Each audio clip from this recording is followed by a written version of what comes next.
Ola, bo día, moitas grazas por convidarnos a participar nesta segunda edición do Foro As Mulleres son perigosas. Eu son Montse Fajardo, son xornalista e por unha desas veleidades que tengo azar que celebro cada día, escribín varios libros sobre mulleres perigosas que nos abriron camino, como María Victoria Moreno ou Tareixa Navaza, sobre mulleres perigosas que loitaron contra o franquismo con memoria, sobre mulleres perigosas que quixeron botar luz sobre a invisibilidade da violencia machista e de quen a exerce.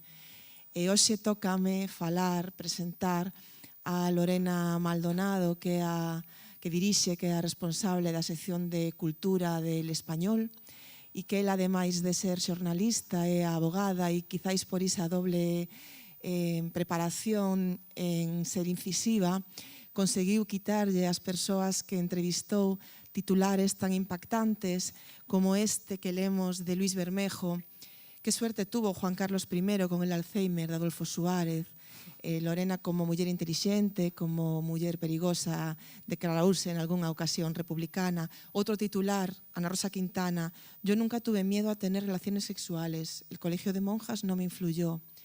Se Lorena foi quen de falar de sexo con Ana Rosa, e imaginade o que pasou cando entrevistou a Jorge Cremades, xa sabedes, ese humorista que se converteu en polémico porque inclúe nos seus vídeos frases machistas, frases homófobas. A Lorena non lle dá medo tratar cuestións polémicas como esa que está enraizada nun tema que a ela lle preocupa moitísimo, que é a liberdade de expresión.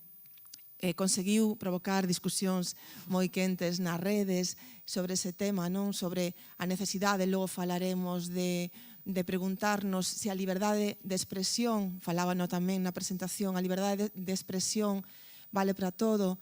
Podemos amparar baixo a liberdade de expresión comentarios que agreden as mulleres, que agreden a razas minoritarias, que agreden a linguas.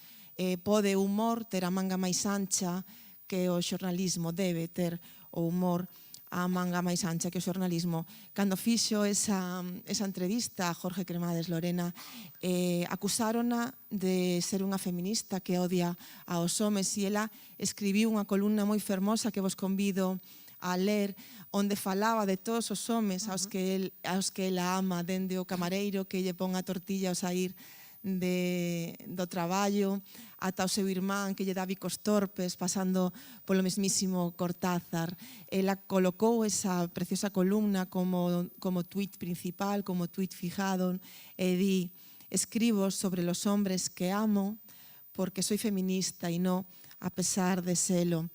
Perdoade que agora, para facilitar a conversa con Lorena, e fale en castelán a partir de agora, iniciamos con ela o relatorio La polémica está servida, crítica, cultural y televisiva.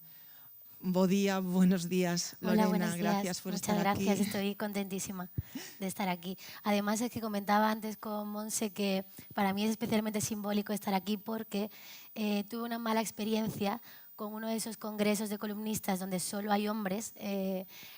Fue hace un par de años, creo que fue en Valladolid, y es lo que pasa cuando no estamos las mujeres en los congresos, ¿no? Que ellos se sienten muy libres, a veces con una libertad malentendida, y lo que me pasó en concreto fue que unos universitarios que acudieron al congreso le dijeron a un periodista del Mundo llamado Ricardo F. Colmenero que se habían apuntado solamente a la carrera de periodismo por lo buena que estaba Lorena G. Maldonado. Y el tío, o sea, Ricardo, no tuvo otra cosa que hacer que ponerlo en la columna y además reírle las gracias. Cuando yo leí eso, yo llevaba 3 meses trabajando en un periódico, en mi caso en El Español, y sentí vergüenza y me sentí violentada y me dio como pudor que lo leyera mi madre, porque parecía que de repente ya no era una persona seria, yo ya no era una profesional seria, ¿no? Sino que estaba siendo desacreditada por comentarios sexistas, repugnantes y machistas.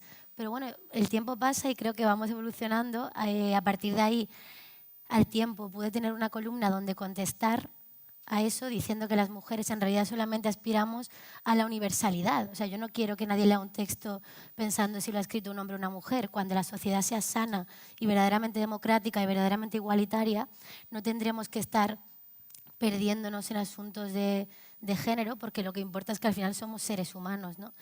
Y supongo que a eso aspira el arte, a eso aspira el periodismo y a eso debemos aspirar como sociedad.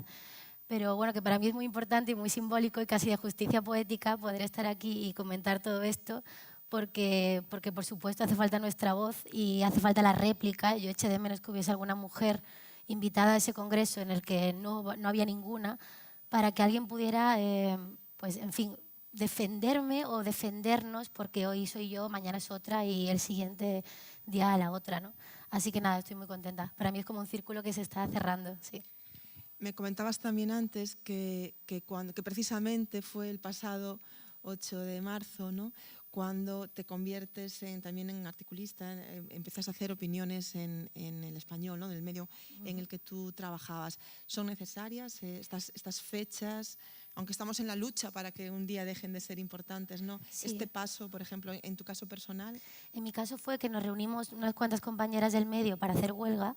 Y yo ese día había escrito una columna que se llamaba "Estas son las chorradas por las que haré huelga, señora Cifuentes", ¿no? Porque Cifuentes, cuando aún estaba viva políticamente, dijo que le parecía una estupidez la huelga y que era un sinfín de chorradas. Y una compañera mía, bueno, de hecho una superiora mía, jefa de actualidad llamada Carmen Serna, leyó esa columna y me tendió la mano y fue a hablar con mi director y con los responsables del medio diciendo ¿por qué no tenemos en nuestro periódico a alguien que cuente esto, ¿no? Porque es verdad que como en todos los ámbitos sigue habiendo un déficit muy importante de mujeres que escriben, mujeres que opinan. O sea que encima fue mucho más hermoso todavía porque fue una compañera la que me tendió la mano en ese sentido y a partir de ahí, o sea que llevo un añito, soy una novata total. Todavía. Esa lectura también es importante, ¿no? El día que me mojé, el día que fui a la huelga del 8 de marzo, no solo no hubo represalias en el medio, sino que conseguí, ¿no? digamos, un ascenso, por lo menos conseguí tener un sitio donde tener voz. O sea que es importante a veces. Sí, pero de alguna manera ¿no? todavía se señala a las trabajadoras que quieren hacer huelga ese día, porque evidentemente dentro de todos los medios y de todos los ámbitos hay personas más conservadoras o más reaccionarias. Y no es un camino de rosas, ¿no? Siempre hay voces discordantes y es una cosa que se tiene que pelear continuamente, ¿no? Bueno, quedémonos en que en tu caso, ¿no? Para sí. que la gente se anime a hacer huelga el 8 de marzo. Hablábamos ya antes, ¿no? Se hablaba de que faltan mujeres en el periodismo, faltan mujeres en los foros. Me decías tú también que también, bueno, y es evidente, ¿no? Lo veíamos el otro día con la entrega de los Oscar, que solo no había mujeres directoras nominadas, solo había una co-guionista. Faltan también como esa situación de las mujeres en el mundo de la cultura, que es el que tú más... Faltan en todos los sentidos, por ejemplo, tanto en el periodístico como en el artístico, ¿no? De hecho, hace poco, en el primer número de La Esfera de Papel, que es una revista, un suplemento del Mundo, que además era brillante, estaba muy cuidado, era intelectualmente ambicioso, ¿cómo puede ser que en 2018/2019 no hubiese ninguna mujer escribiendo en ese suplemento y tampoco se hablase de ningún artista? ¿Dónde estaban? ¿Es que hemos caído en un agujero negro?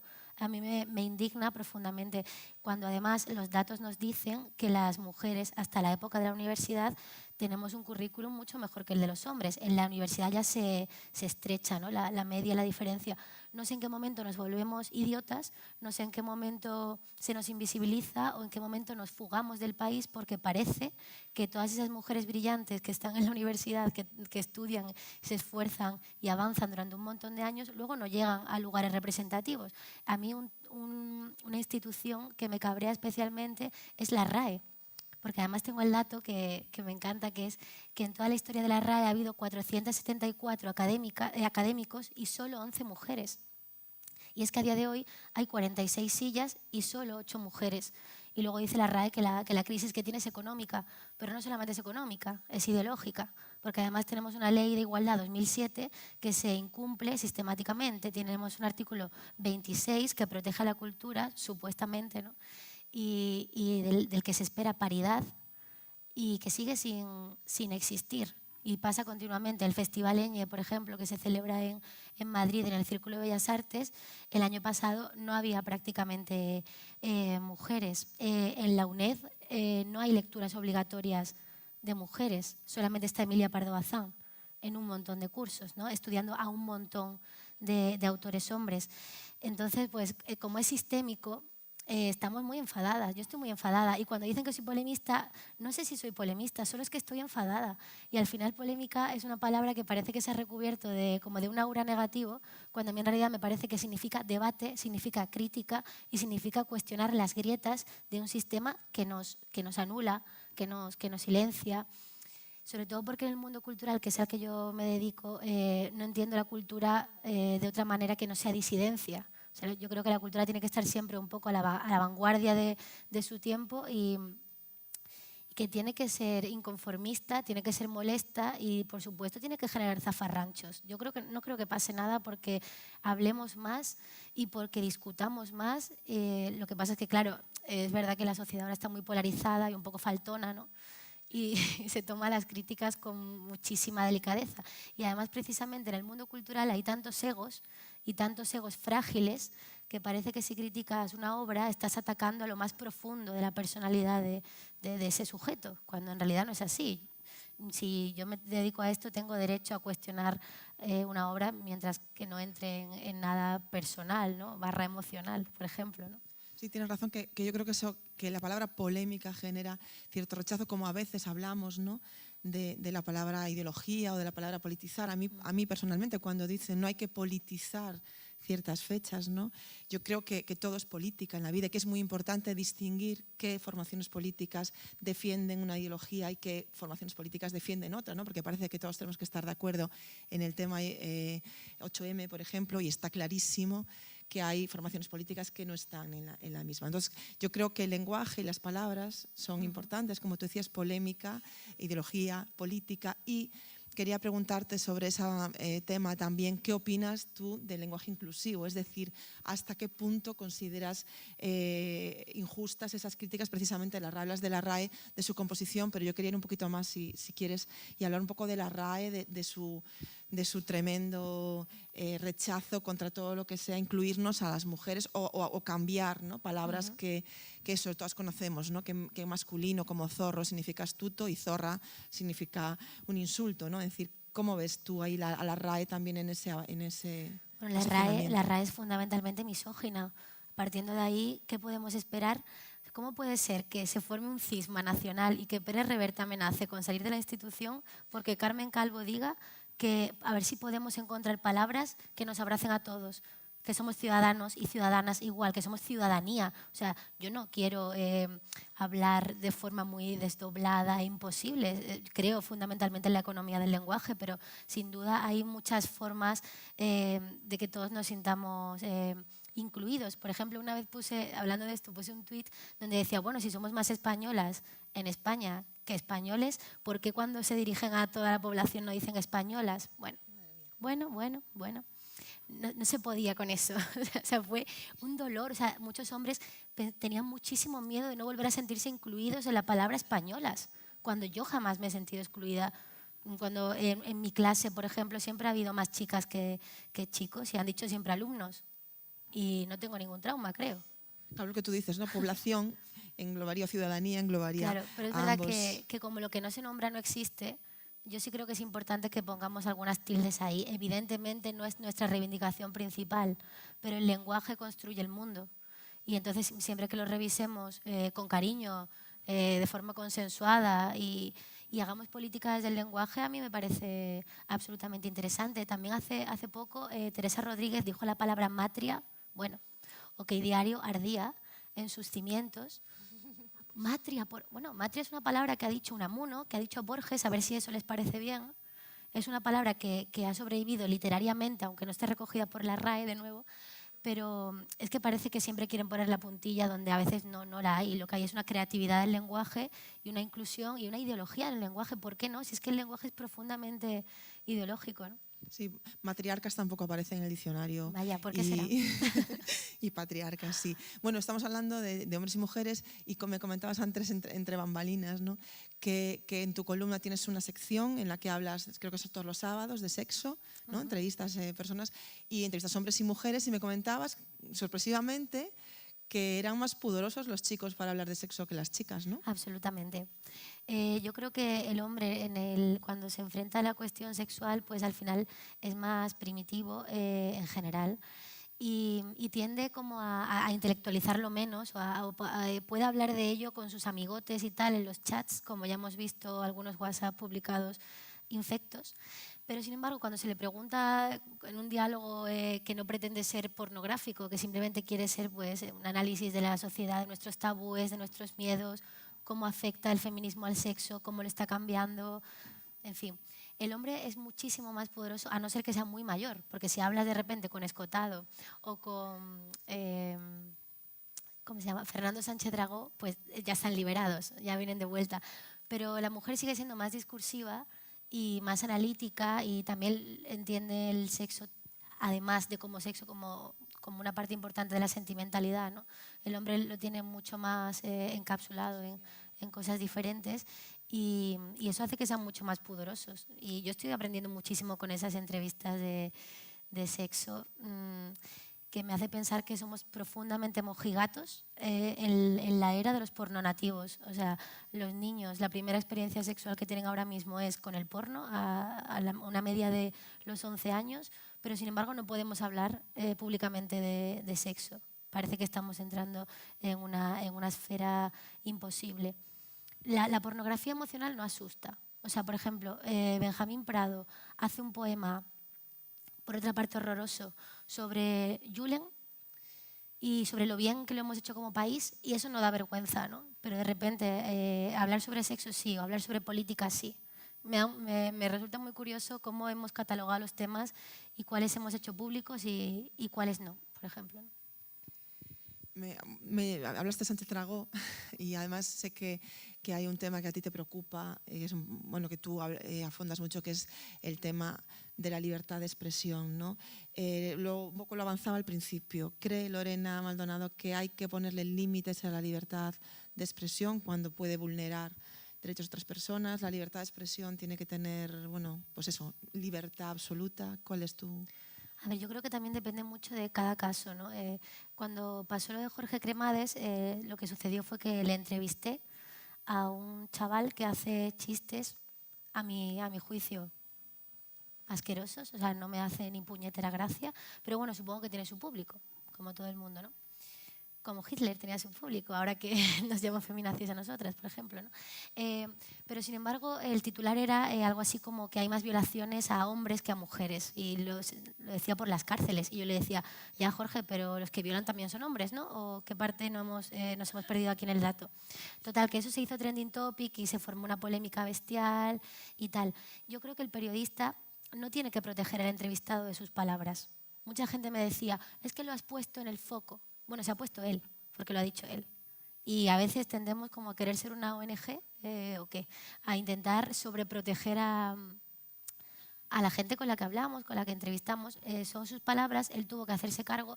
Luego, por ejemplo, me llamaron a veces para organizar boicots y yo no creo en el boicot, porque creo en la libertad artística, si eso lo podemos considerar algún tipo de arte. Creo en la crítica. Y creo en una frase que me encanta, que es de Camille Paglia, dice que en democracia un discurso ofensivo tiene que contradecirse con otro más ofensivo aún. O sea, yo no quiero llorar por lo que diga Jorge Cremades, yo quiero ser más ofensiva que él. Si esto es una guerra, vamos a hacerla hasta el final, ¿no? Pero no creo que se consiga enterrando a la gente debajo de... Ya nos han enterrado mucho en este país y además nos han enterrado mal. Entonces creo que tenemos que discutir. O sea, que ese debate que se iniciaba en la presentación sobre, por ejemplo, el autobús, ¿no?, de Hazte Oír, ¿crees que debemos de combatir ese mensaje, no ningunearlo? Sí, creo que hay muchas formas de hacer daño y creo que esconder la mierda debajo de la alfombra no erradica el problema. Hay que mostrar un rechazo absoluto y hay que ser beligerantes, sin duda, y hay que ser más punkis que ellos todavía. Pero no sé si la prohibición nos lleva a algún lado en este caso. Bueno, también es verdad que lo de Hazte Oír es una propaganda política repulsiva y en este caso estamos hablando de formas de expresión que pueden ser artísticas como el humor. pero tengo una línea similar. Igual soy más dura, evidentemente, con Hazte Oír, pero me da mucho miedo la censura, porque precisamente me preocupa mucho que haya un chico llamado Valtonyc que se ha ido del país porque estaba condenado a 3 años de prisión por sus canciones. Y me preocupa que haya gente procesada por sus tweets.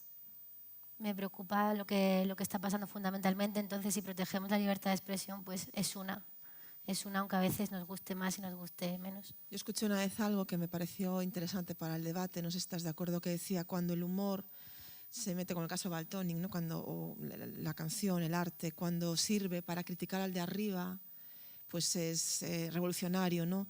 Cuando sirve para, era a raíz de unos chistes contra la etnia gitana, y decía, cuando sirve para machacar más al que está debajo, pues es, ¿no? Es criticable. Y yo creo que eso es, que no es lo mismo, ¿no? No es lo mismo criticarnos a las mujeres, poner un autobús, que hacer un chiste machista, ¿no? Que no debe ser la vara de medir igual. Y me parece buena ese corte, ¿no? Cuando sí, criticamos al de arriba, pues está bien, pero cuando criticamos a un sector que ya está, digamos, puteado, con perdón de la palabra, que además, mira, puteado es también una cosa, un lenguaje bastante sexista.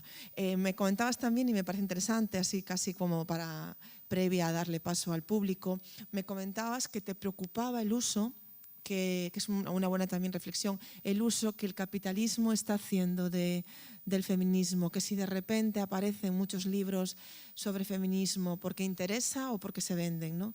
Quería un poco que compartiésemos esta reflexión con el público. Esto es otra cosa, yo estoy enfadada por todo, como ya podéis ver, y esto es otra cosa también por la que estoy enfadada. De repente yo celebro, y así lo procuro, que el feminismo esté en el centro del debate público y del debate social, por supuesto. Pero ¿qué pasa? Que llega enseguida el rodillo del sistema a hacerse con él y a intentar mercantilizarlo, y lo hace mal, como casi todo lo que hace el capitalismo más feroz. Entonces, de repente, todos los días a la redacción me llegan montañas de libros morados, como feminismo, ¿no? El libro que no te puedes perder sobre el feminismo, y son todos absolutamente iguales, de una pereza intelectual tamaña, ¿no? Entonces me molesta que un movimiento, el movimiento más justo y seguramente el más revolucionario del siglo XXI, esté sirviendo a un capital que, por cierto, no llega a las mujeres, luego llega a los grandes empresarios, que son hombres. Al final, en cuanto entra el dinero, se beneficia al hombre. Yo decía el otro día que con el periodismo cultural, con la cultura, y pasa lo mismo que con la cocina, ¿no? Que en el imaginario popular se ha quedado que las mujeres con sus libritos, con su cocinita y tal, ¿no? Pero en cuanto se profesionaliza el oficio, son los cocineros más conocidos y más reputados y más ricos son hombres, y los mayores exponentes del mundo cultural son hombres también, ¿no? Quiero decir que al final acabamos sirviendo al hombre. Y yo lo que me gustaría que evitáramos, porque estamos en un constante debate interno entre las feministas, sería que repensáramos qué estamos publicando, hacia dónde vamos, qué nuevas propuestas tenemos, y no servir al rodillo del sistema. Por ejemplo, pasó con el Premio Planeta, lo ganó Santiago Posteguillo este año, y decían antes de entregarlo, bueno, es que es una voz femenina y nosotros valoramos la voz femenina. O sea, Planeta de repente lavándose la cara, ¿no? Con el feminismo de nuevo. Entonces de repente lo gana Santiago Posteguillo con un libro que se llama Yo Julia, en donde se hace pasar por una mujer. Entonces esto me parece como súper clave de lo que es subirse al carro de un movimiento y de no ser... yo no quiero otro tío ahora mismo ganando un premio Planeta que se haga pasar por una mujer. Es que yo quiero una autora. Es que hay un déficit de autoras. Lo ha habido históricamente. Tenemos una deuda histórica. Me da igual. Planeta no va a quedar bien, por lo menos no a mis ojos, porque le dé el premio a una persona que se ha hecho pasar por una mujer. Es que yo quiero a una voz realmente femenina que me hable de esa mitad del mundo que nos hemos estado perdiendo, ¿no? Esos son los peligros que yo creo que de los excesos de feminismo / capitalismo. Y un poco así, eso antes de acabar, el título de este foro, ¿no? Son las mujeres que opinan son peligrosas.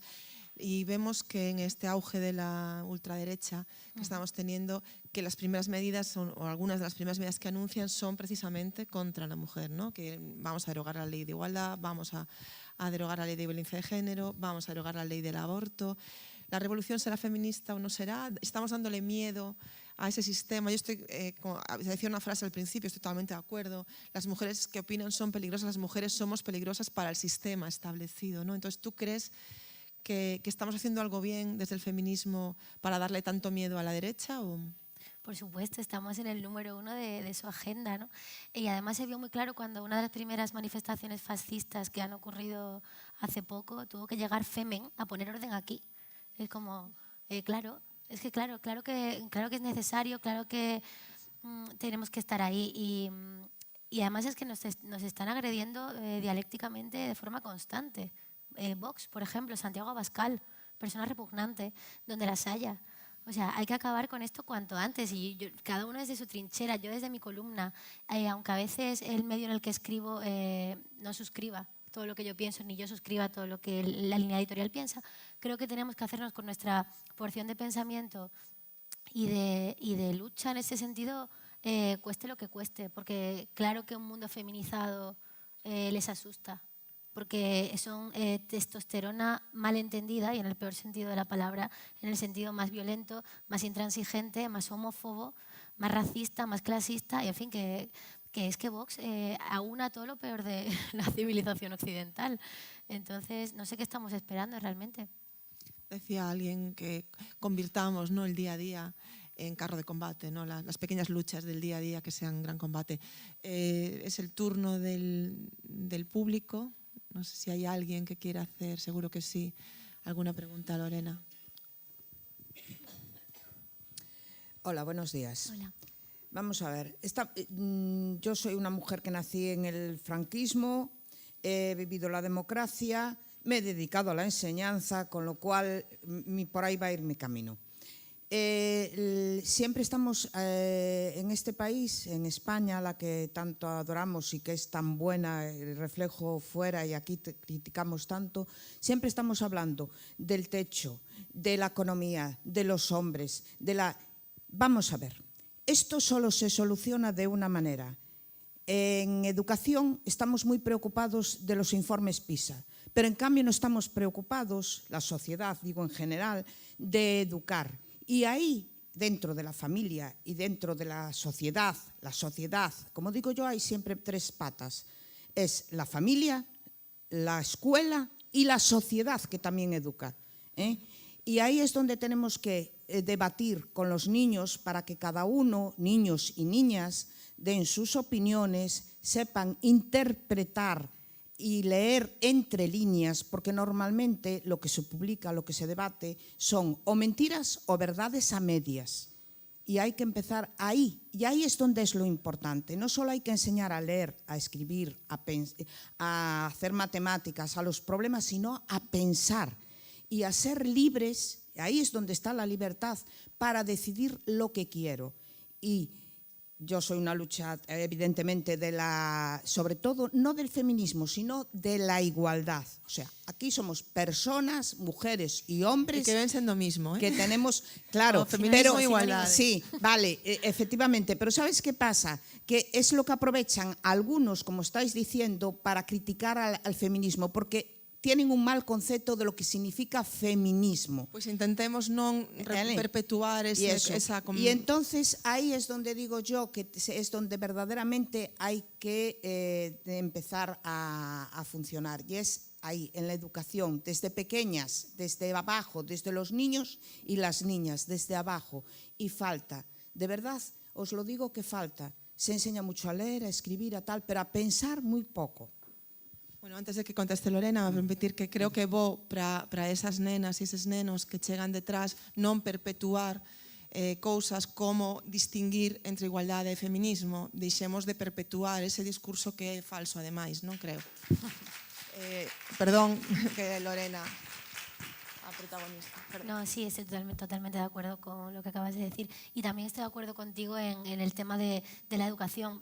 Sobre todo creo que hacen falta referentes femeninos. Es que si las niñas no leen a mujeres, Y los niños, cuidado. Que es que, ¿qué pasa con los niños? Que al final las mujeres leemos a mujeres y los niños... No, las mujeres leemos a mujeres y a hombres. Y los hombres leen a hombres.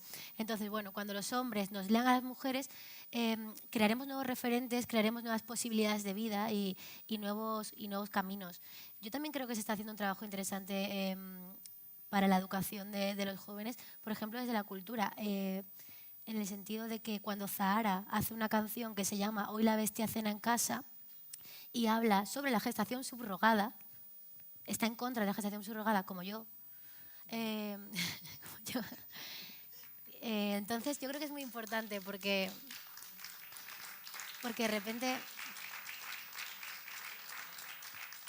de repente muchas adolescentes que escuchan esa canción, que la siguen por Instagram, por ejemplo, les va a llegar un mensaje positivo de una mujer que tiene una voz, que tiene una opinión, y además tiene una opinión molesta. Y entonces luego viene Girauta a llamar a mi periódico a decir que sí he escrito contra la gestación subrogada y contra Albert Rivera. Bueno, pues ahí está Zahara, aquí estoy yo, y hacemos todo lo que podemos y eso llegará a alguna parte. Yo confío en que sí. No sé si hay alguna pregunta más. Haberá algunha pregunta máis, por favor?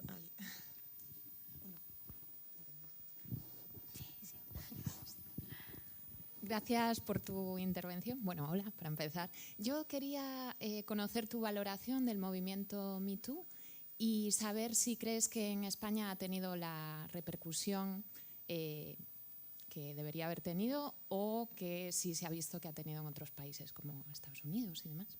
Gracias. Pues yo creo que en España también pasa que somos más pobres, o sea, somos más precarios, entonces yo creo que es posible que no haya un gran Harvey Weinstein que domine la industria del cine como un monstruo, un ojo cíclope que haya ido violando por ahí aprovechándose de su poder. Igual no hay una persona, pero seguro que hay muchos pequeños Harvey Weinsteins, están ahí. Y ojalá tuviera tiempo y dinero para dedicarme a poder irlo sacando poco a poco. Pero como es una industria, la cultural española, muy precaria, yo entiendo que hay muchas mujeres que tienen miedo de señalar los casos que hayan vivido porque saben que no van a volver a trabajar nunca o que lo van a tener mucho más difícil. Decía Montero Glez que la revolución se hace con el estómago lleno. Y yo creo que es verdad. Y yo entiendo a esas mujeres que a lo mejor les cuesta dar un paso adelante ahora mismo para señalar en una industria tan empobrecida. También otra cosa es que en España tenemos la crítica, quiero decir, somos súper mitómanos. Y yo creo que aunque nos dijeran que alguien que admiramos mucho ha sido un violador, diríamos, bueno, joder, que tuvo una mala noche, ¿no? Que en España somos un poquito así. Tendemos mucho a la genuflexión y no sé si la sociedad está todavía lo suficientemente madura como para hacer un Me Too como nos merecemos y como las mujeres españolas se merecen.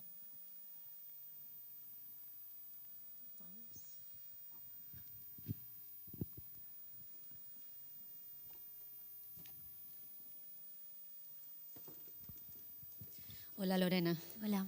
Gracias por venir, qué bien poder desvirtualizarte, ¿no?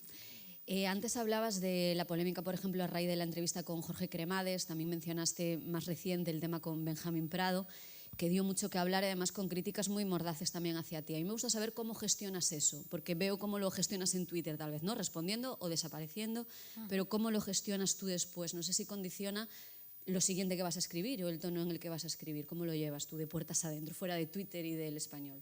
Pues es verdad que hay críticas que son la hostia, ¿no? Porque, por ejemplo, recuerdo una que es de las que más me gusta, en un comentario en mi periódico decía, este texto solo lo ha podido escribir una puta o una malfollada. O sea, tengo dos opciones ahora mismo, ¿no?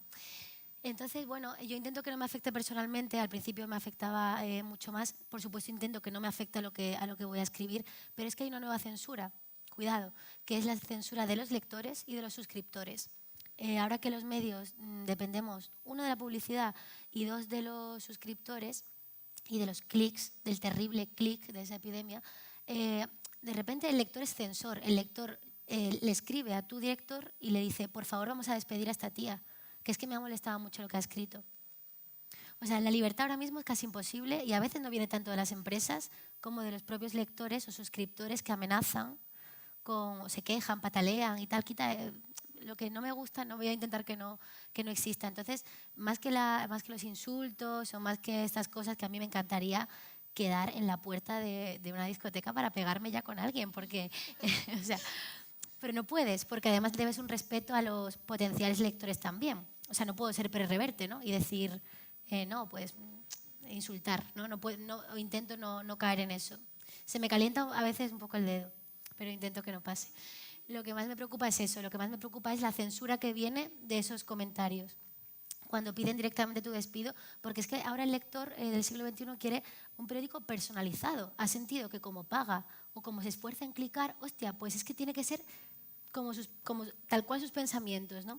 Entonces es muy difícil y dificulta mucho que los periodistas seamos realmente libres y realmente independientes, y hace falta pues más tolerancia en la lectura.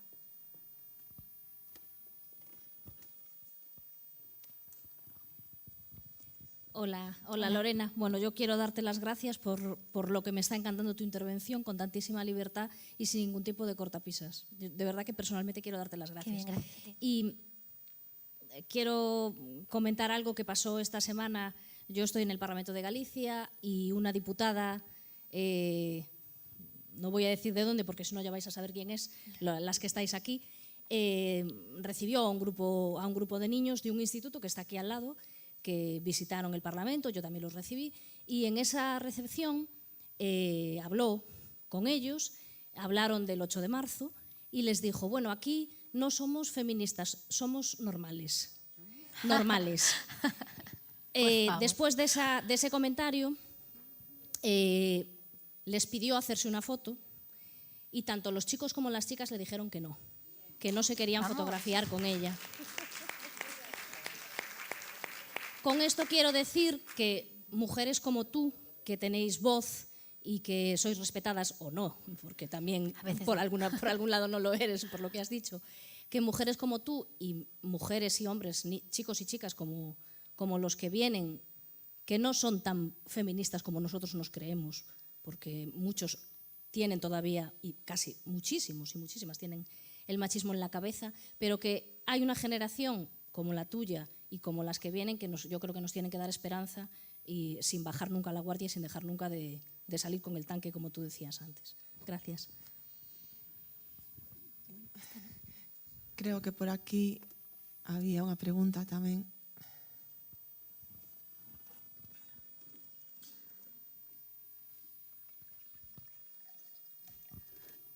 Hola Lorena, bueno, Hola. Muchísimas gracias por estar. Ya antes de nada me confieso como fan de Lorena Maldonado. Me gusta mucho lo que dices y me gusta mucho cómo lo dices.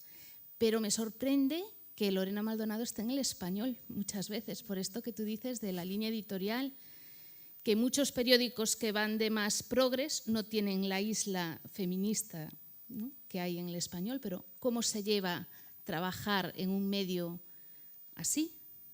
Esa es mi pregunta. Qué pregunta más fácil, muchas gracias. Ahora que no nos escucha nadie. Es verdad que estamos aquí en la casa, te lo cuento. No, es verdad que puede sorprender, porque ya, como he dicho antes, no comulgamos en muchas ocasiones la línea editorial y yo, pero dicho esto, estoy agradecida, porque podría no pasar, porque podría significar expulsión inmediata, ¿no? Roja y a la calle. Pero por ahora, roja y a la calle en todos los sentidos, además. Pero por ahora no ha pasado, toco madera. No, estoy contenta porque además me genera cierto morbo, si quieres, estar en un sitio donde puedo discutir y disentir y donde me siento y lo hablamos y estamos en desacuerdo total, pero mira, pues vamos a hacerlo así. Y a veces me agobiaría, supongo, estar en un periódico que comulgase más directamente con lo que yo creo, porque siempre voy a disentir, da igual que estuviera en el diario.es, o sea, seguro que también diría cosas con las que el diario no estaría de acuerdo, porque lo que no quiero es que piensen por mí, da igual donde esté. Entonces a mí me parece de celebrar en un mundo cada vez más sectario y cada vez más monolítico y de pensamiento único, que tenga un espacio, además no solamente como periodista, sino como opinadora, le pese a quien le pese.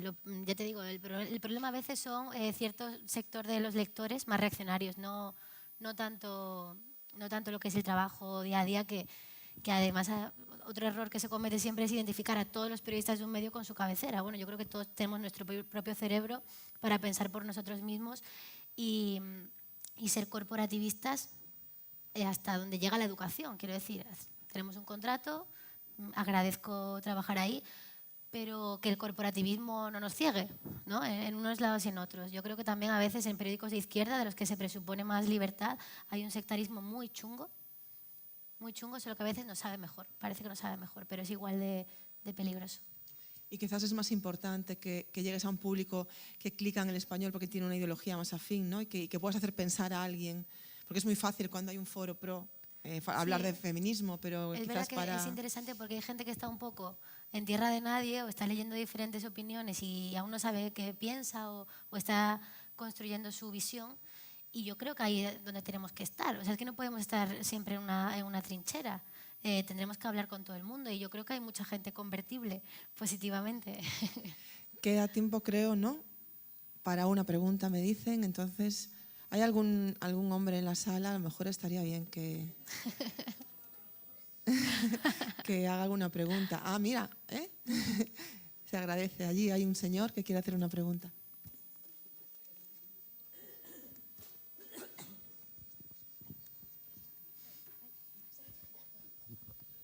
Yo no, simplemente era preguntar, pues estabas hablando de la diversidad que hay en el periódico, ¿no? En tu periódico, bueno, donde tú trabajas.